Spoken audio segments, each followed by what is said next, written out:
A look at the Bible, Part 2.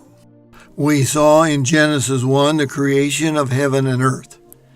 In Genesis chapter 2, verses 1 to 4, we read, "Thus the heavens and the earth were completed in all their vast array. By the seventh day, God had finished the work he had been doing, so on the seventh day he rested from all his work. Then God blessed the seventh day and made it holy, because on it he rested from all the work of creating that he had done." This is the account of the heavens and the earth when they were created, when the Lord God made the earth and the heavens.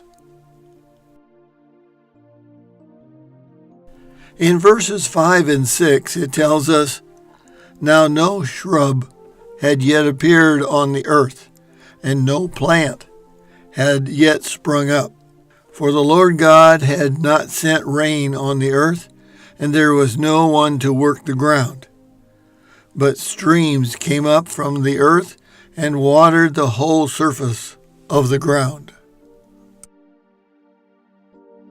In Genesis 1, verses 26 and 27, God said, "Let us make man in our image." And in chapter 2, verse 7, we're introduced to the first man, Adam. Verse 7 says, "Then the Lord God formed a man from the dust of the ground and breathed into his nostrils the breath of life, and man became a living being." When God breathed into Adam, God gave him the breath of life. Man's awareness of life comes from his soul. The body was made out of dirt. The body is just the shell of man. Question: what is the value of dirt? Nothing compared to the life itself. Life comes from the Spirit of God. We saw in Genesis 1, verse 26, that we are made in the image of God. Man's soul reflects God's characteristics.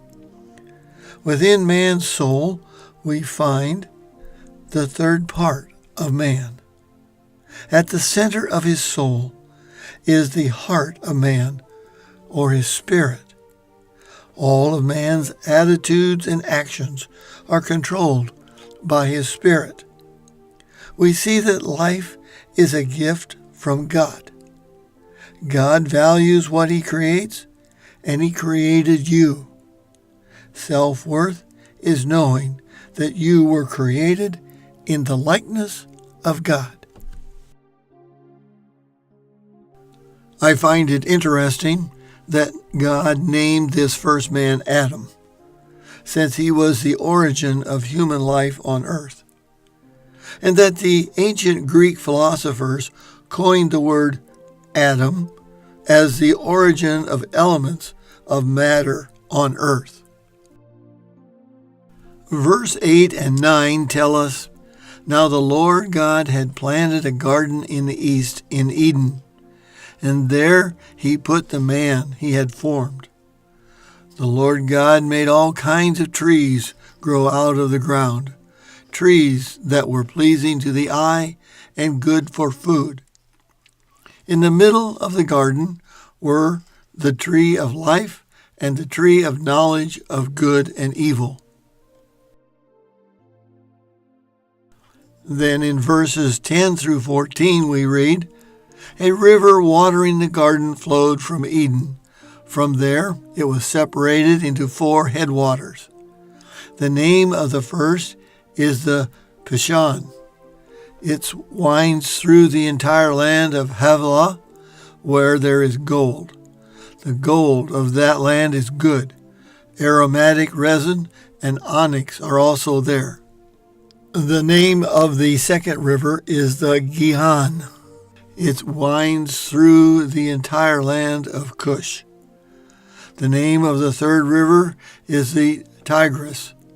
It runs along the east side of Asher. And the fourth river is the Euphrates. Because there are two rivers in the Middle East with these same names, people jump to the conclusion that this is where the garden was located. However, one must consider that the location of the Garden of Eden was before the flood in Genesis 8. Bible scholars believe that before the flood, there was one region of dry land. This is based on Genesis 1, verse 9.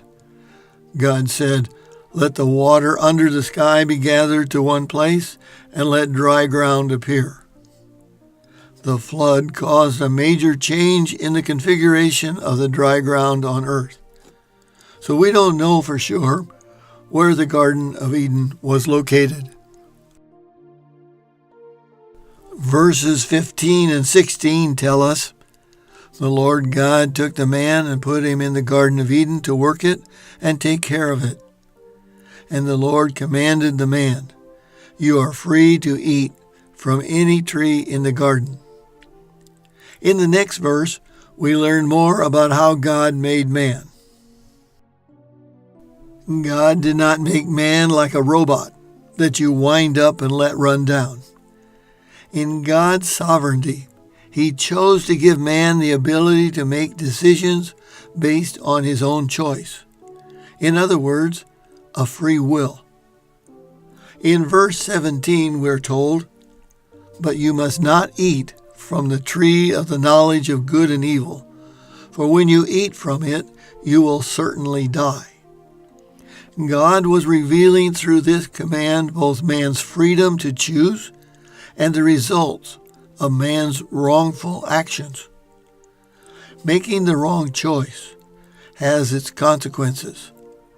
Failure to follow God's instructions would result in death.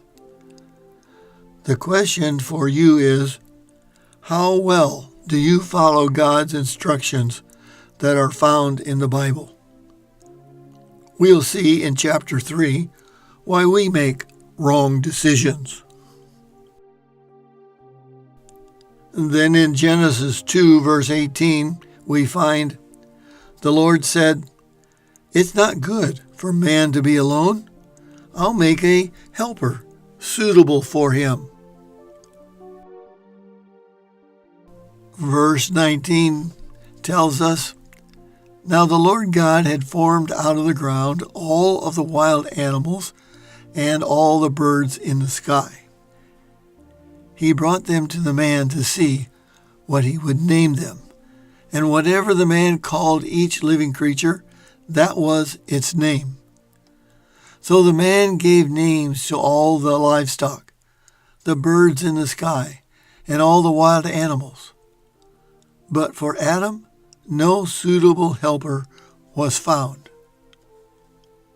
Verse 21 tells us, "So the Lord God caused the man to fall into a deep sleep. And while he was sleeping, he took one of man's ribs and then closed up the place with flesh." Verses 22 and 23 tells us, "Then the Lord God made a woman from the rib he had taken out of the man, and he brought her to the man. The man said, 'This is now bone of my bone and flesh of my flesh. She shall be called woman, for she was taken out of man.'" We see in verse 24, "That is why a man leaves his father and mother and is united to his wife, and they become one flesh." Adam and his wife were both naked, and they felt no shame. Next time, we'll explore chapter 3 of Genesis and look at Adam's decision-making process.